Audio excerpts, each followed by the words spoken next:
Nakusa High School. Today is Friday, February 23rd. Happy birthday to Miss Redbird. Today there is chess club in room 311. Good luck to Dacia Story and Sawyer Ostrom for wrestling and state. I pledge allegiance to the flag of the United States of America and to the republic for which it stands, one nation, under God, indivisible, with liberty and justice for all. With the wrestling season coming to an end, I decided to interview Brooke Thurber on how the season went. How's the wrestling season been going? Pretty good. We fell short at conference. We placed second place. We had quite a few conference champs, but we did well overall. Now we have 4 making it to sectionals. So we'll have 4 boys and all the girls wrestling this next weekend at sectionals for a chance to make it to state. How is the girls wrestling going? Really good. This weekend we'll wrestle at sectionals. Hopefully we'll get quite a few that make it to state. We've had quite a few great opportunities wrestling at Bi-State, cleaning the mat in Marshfield, winning that tournament as a team. So it's pretty exciting.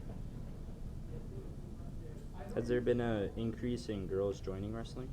Yes. Last year we had 11 girls at the start of the year, ended with 9. This year we started at 16 and now we have 17 with a new transfer in, so we just keep growing. How many seniors are going to leave this year? So we have 2 boys and 2 girls. Thanks, Brooke, for letting me interview you. As we entered this new school year, a new rule was set for mandatory volunteer hours.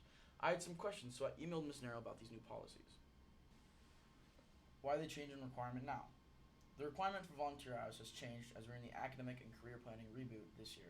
It is important for students to get out into the community and experience volunteering and explore opportunities that are available to students in the community.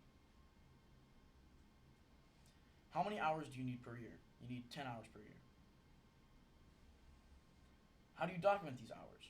You fill out a volunteer form that you can get from your advisor or Ms. Narrow. You will need to have whoever supervised your event sign off on it, and you will also need your sign off as well.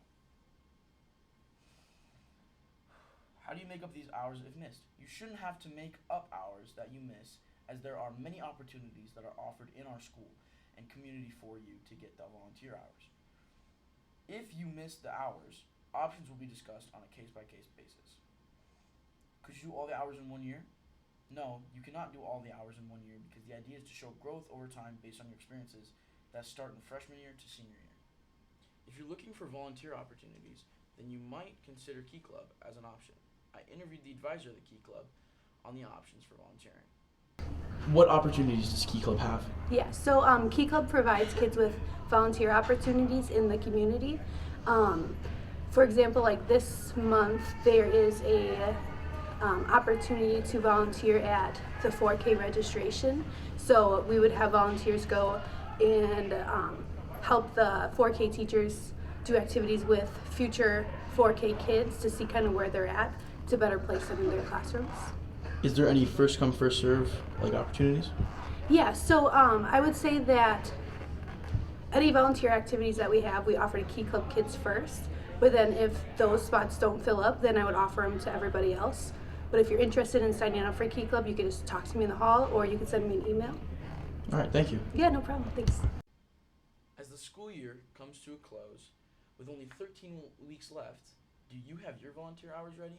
If not, you might want to consider volunteering with the Key Club. If you already have your hours, you can write them down on the volunteer sheet you can get from your advisor. With the recent technology issues the district has faced, it got me wondering if it had any impact on esports. In my research, I learned that the winter season has already wrapped up in the effect the technology disruption had on the season. Here's what the Fortnite captain Gavin Sayers had to say. The esports season has wrapped up, so I interviewed Gavin Sayers to ask him how it went. How did the Fortnite season go? It went pretty bad, I'm gonna be honest. We never played with a full team. It was always there was always only just 2 of us. There was always technical problems, especially these last 2 weeks with all the internet being out.